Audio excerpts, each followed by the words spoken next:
Have you ever been or ever seen a person walking on a tightrope suspended from 150 feet above a deep gorge?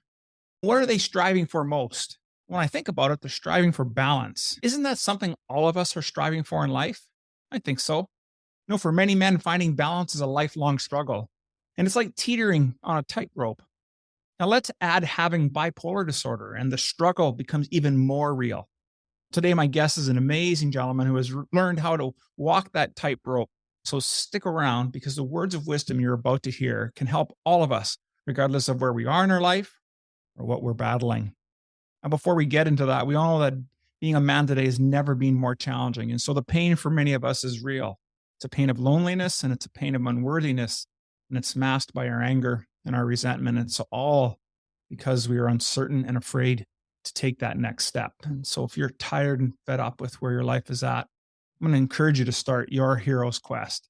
It's where you can become more, accomplish more, and live more than ever before. Just go to members.theawakenedman.net and start your quest today. With that, let's get on with today's episode.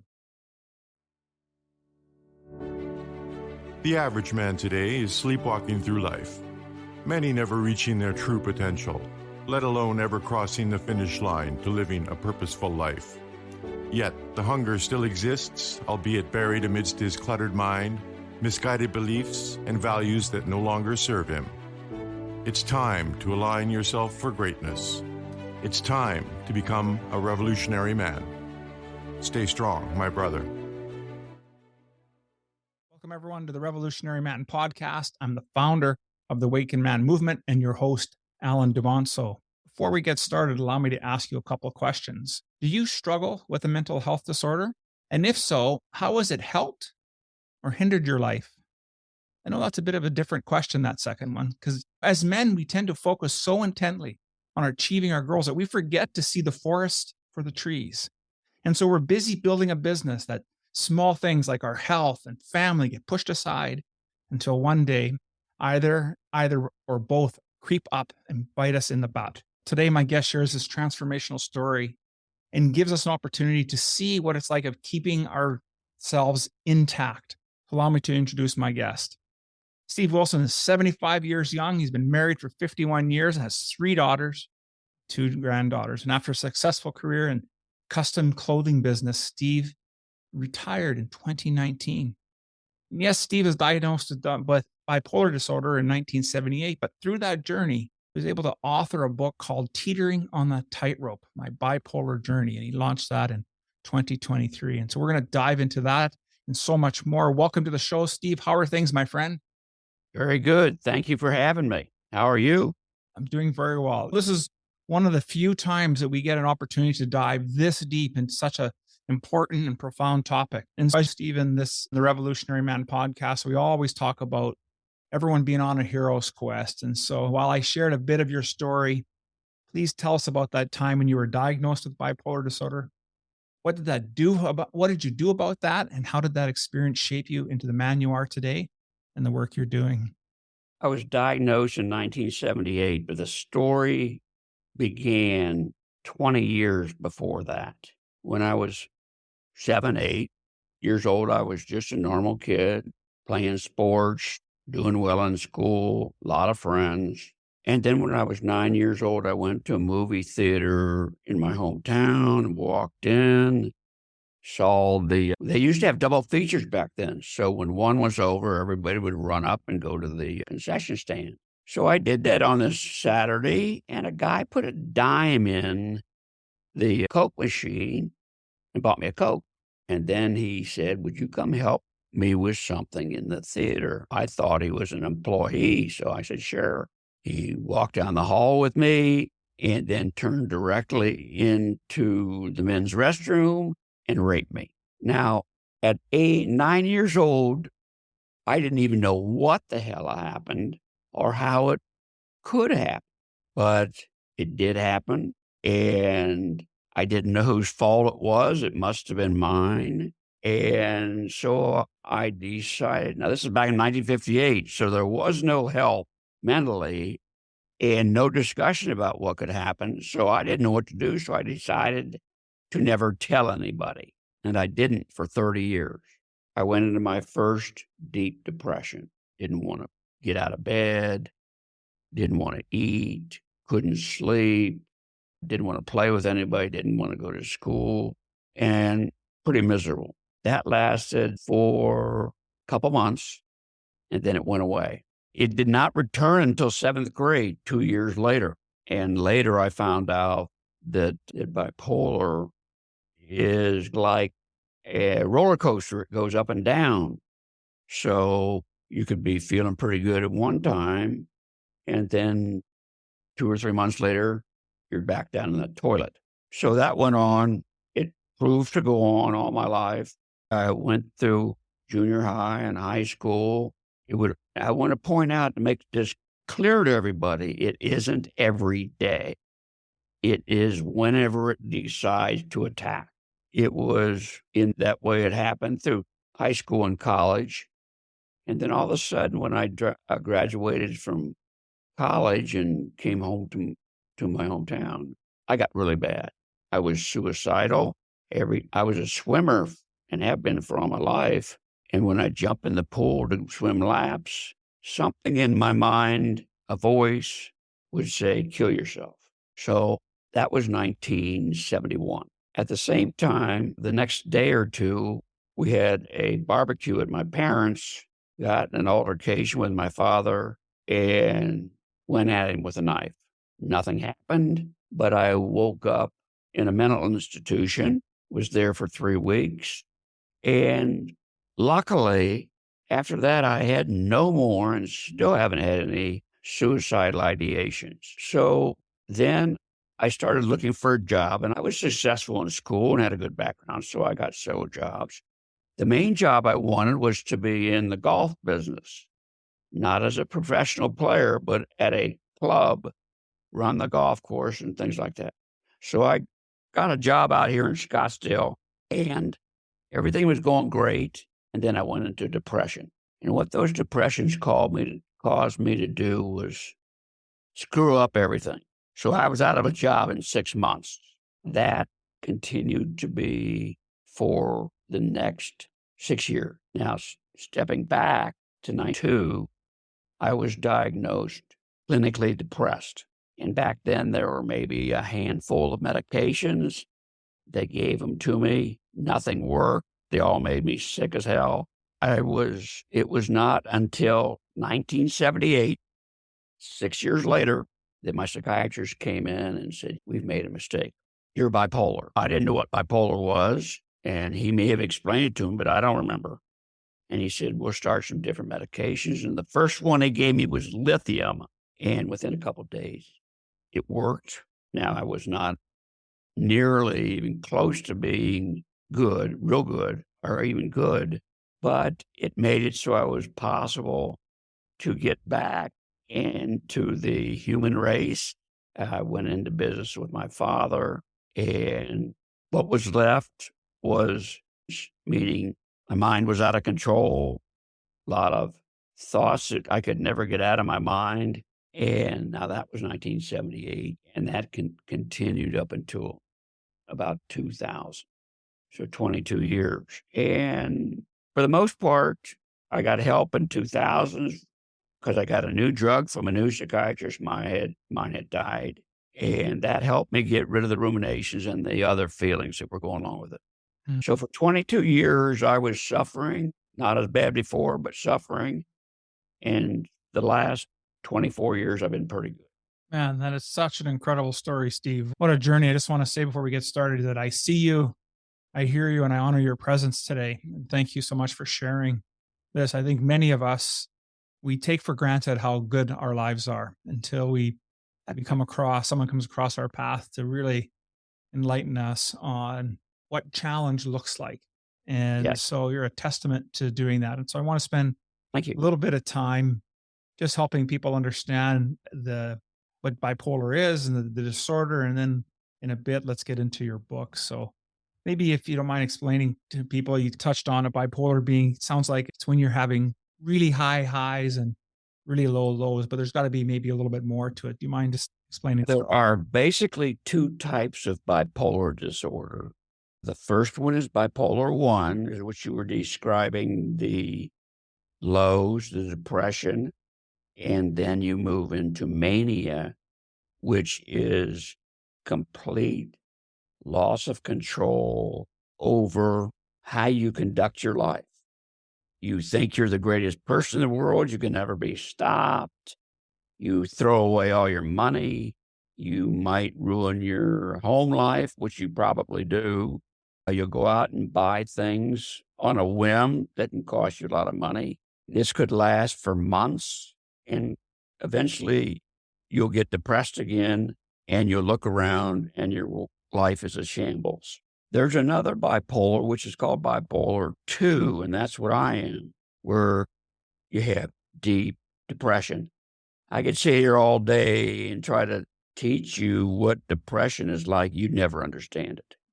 You couldn't possibly understand how bad it is. Now, when you get off of the depression, you'll most likely go into what is called hypomania, and that's a really low-grade mania, not destructive, but you make some stupid decisions.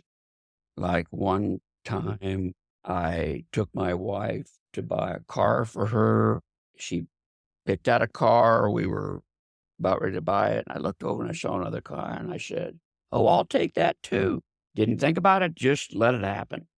So that's a small way that hypomania works. I don't, go ahead, ask me something else. I don't know what else to say. No, that's a great. Thank you so much for explaining that. I didn't realize that there were two different ways that bipolar shows up, and so thanks for providing that. How about some statistics? Do you know anything what the statistics look like? How many people in the U.S. suffer from or are challenged with the mental illness, and of that, how are youths affected as well? There are 60 million people in the U.S. who are mentally ill. There are more because they never come up for help. This is worldwide. That 20% is going on across the world. Now, I've done about 40 podcasts so far. You're in Canada. I've talked to England. I've talked to Jamaica and many other places, and they all verify that. So it isn't just the United States. Out of that 60 million, somewhere around 6 to 10 million have bipolar disorder. Wow, 10%. That's huge. Somewhere around that. That's huge. It's incredible. Now, you also talked a little bit about about getting into how the U.S. The government has really been involved with this, or maybe they haven't been as involved as they should. So tell a little bit about this crisis. 60 million to me sounds like a crisis. What is there? 300 million people in the U.S. today? Like, that's a large number of people. So talk a little bit about that in your experience. If you say the government is trying to help, I say very little. Me just say one thing about it. They talk about how they are doing things, but they're not doing much. And you throw on that the insurance industry, all they do is figure out ways not to pay us, even worse than the general public who's getting regular medicine. So those two are huge deterrents for people to get help. Now, I am the facilitator at 2 mental health support groups here in the Phoenix area. I've been doing this for 9 years. I've seen well over 1,000 patients. They come from all walks of life, all ages, and many of them have suffered from physical abuse, sexual abuse, mental abuse, and so on. Some have been trafficked. Some have been kidnapped. These are things that people don't even think happen. I'm telling you, it happens every day. How many times a day, I don't know. These people come with stories that would make your skin crawl. I was raped once. There's people in my group who've been raised times. So that's where I have really discovered that it's just out of control in this country and every place else. Let's go on to something else. Sure. No problem, my friend. I wanted to start to talk about your book. As I mentioned in the introduction, you wrote this book, Teetering on a Tightrope. I really like that topic, that title, because I think it really resonates with what you went through, obviously, but for many of us. And so it does offer a pretty candid look into all your experiences with bipolar disorder. But what Right. ultimately motivated you to write your story and to share it with everybody? I was doing pretty good, I said, after 2000, but I still had some problems and some things that were not resolved. So I went to a trauma therapist in Scottsdale, and she took me through my entire life from about 8 years old to, at that time, was about 2020. We laid out everything in chronological order, 10 months or so. And at the end of it, she says, geez, there's so much in here. You ought to write a book about it. That's how it started. Excellent. And listen, it takes lots of courage as well to write that. It's one thing to have that conversation with your therapist and then to put it all out there. And so I'm sure this book is helping hundreds of thousands of people, if not millions of Well, people I today. tell you, the book hasn't sold many copies. Mm. Genre of bipolar, people think is so small that they're not getting into what I've been through. But what it has done for me is able to get to podcasts like yours. As I said, I've done more than 40. I go into more detail about the government and the insurance company, but still saying just about the same things. So that's really helps. Yeah. And I hope I'm getting the word out there. That's all I can do. Yeah, absolutely. I'm sure you are. Speaking of getting the word out there, as I mentioned earlier, you're a grandfather. So, how do you navigate discussing mental health and bipolar disorder with your family, and especially considering your own experiences? How does that work for you?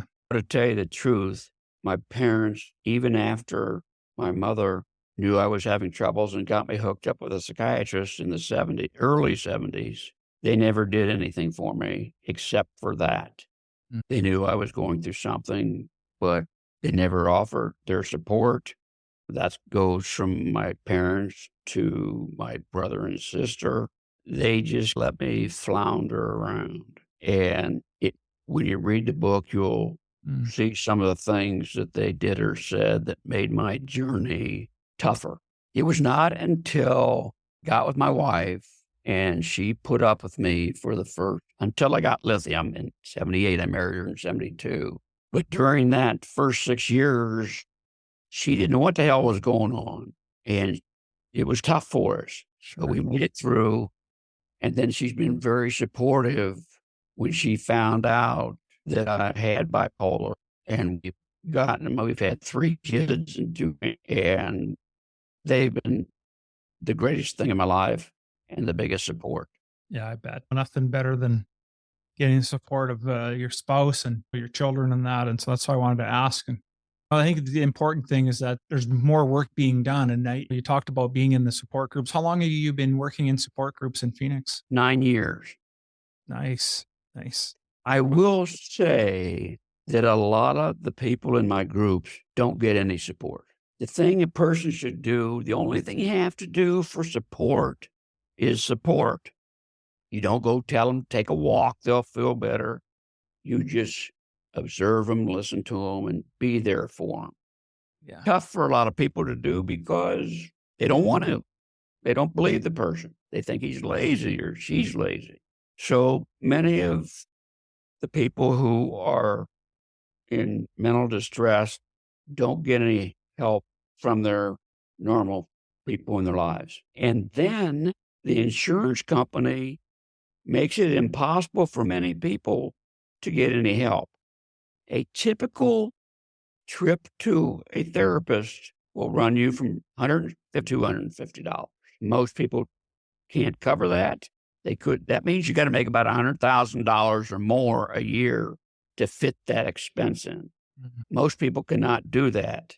The ones who can, they're very lucky, no fault of their own, but that drops the ball for many people.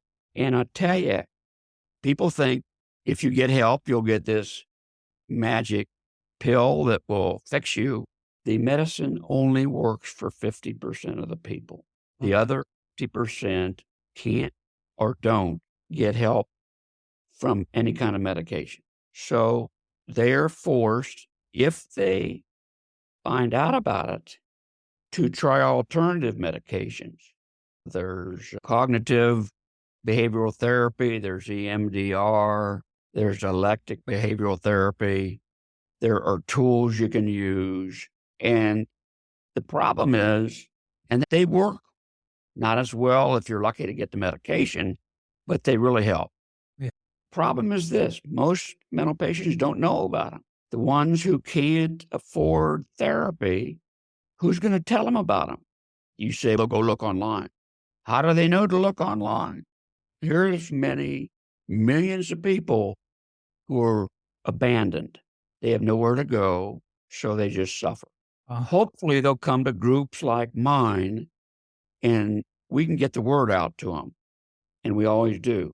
Yeah, absolutely. Another thing is the help that the government gives through their clinics and disability and all that is so overwhelmed that if a person is in distress today, thinking about killing themselves, and they're in one of these clinics and they go and they say, I am really bad, get me in. Sometimes the clinic will say, we'll have an opening for you in 2 to 4 weeks.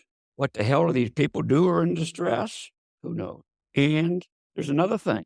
They get disability, so they want to go out and get a part-time job to supplement their income. So they get a job that makes them 10 or 15,000. The maximum you can make on disability is 20,000. Now you would think that means they won't pay any more than 20,000, but there's a caveat in that.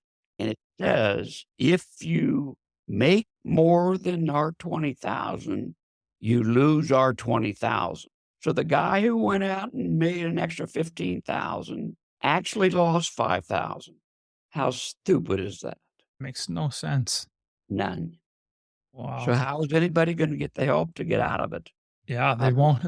Doesn't even make sense to even to go about and do that. So it's not a Nope. wonder that such a vicious cycle. You talked a little bit there, Steve, about supporting people and not to support them by saying, hey, just go for a walk. So tell me, in your experience, what does that look like for those of us that would have loved ones that are in our lives, and how do we support somebody with bipolar? You don't say anything trying to tell them what to do. People have come to the group saying, my mother said to me, why are you like this? We've provided you with everything. And the guys, every time somebody says that, they tell me that they get worse and worse because of that comment. The best thing for people to do, as I said, is just be there for the sufferer. You don't ask, you don't give any advice. You don't even, sometimes you can't even tell them to go get a therapist or a professional because the patient may be against that, even though they need it, and you're telling him to do it, and he gets pissed. So all you can do is be there and comfort them. And I'll tell you one other thing. If people are giving support, they've got to expect that it's going to be a tough time because the patient is in such a bad way that he'll fight you all the time if he has to. So be prepared for a long journey as a supporter. That's great words of wisdom there, Steve. Thank you so much for that.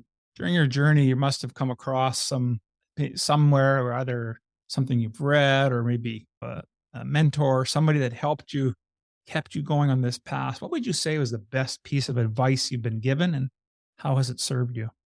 The person who helped me the most was my first psychiatrist. And then he died, and I got a new psychiatrist, and he was even better than the first. So those are the two guys who helped the most, except for my family.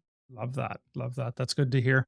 Steve, as we look to wrap things up today, of everything that we spoke about today, and maybe there was something we didn't get a chance to touch on, what would be the one takeaway you'd want our listeners to have?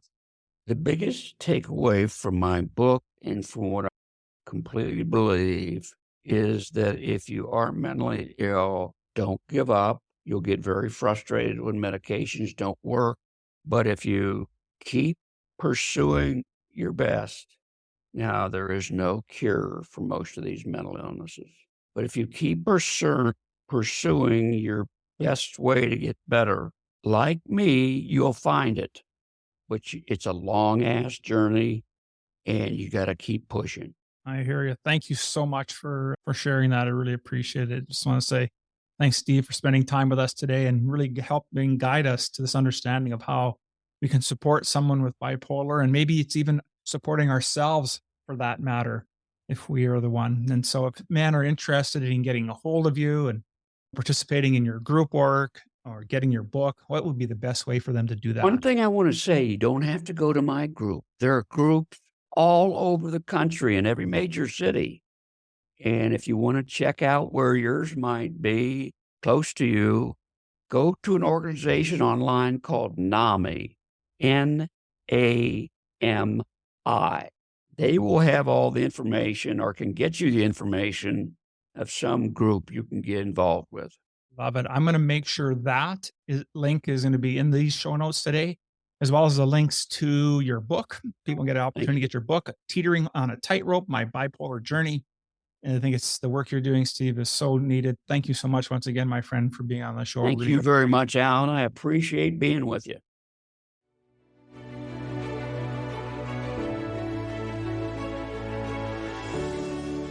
Thank you for listening to the Revolutionary Man podcast. Are you ready to own your destiny? To become more the man you are destined to be? Join the brotherhood that is The Awakened Man at theawakenedman.net and start forging a new destiny today.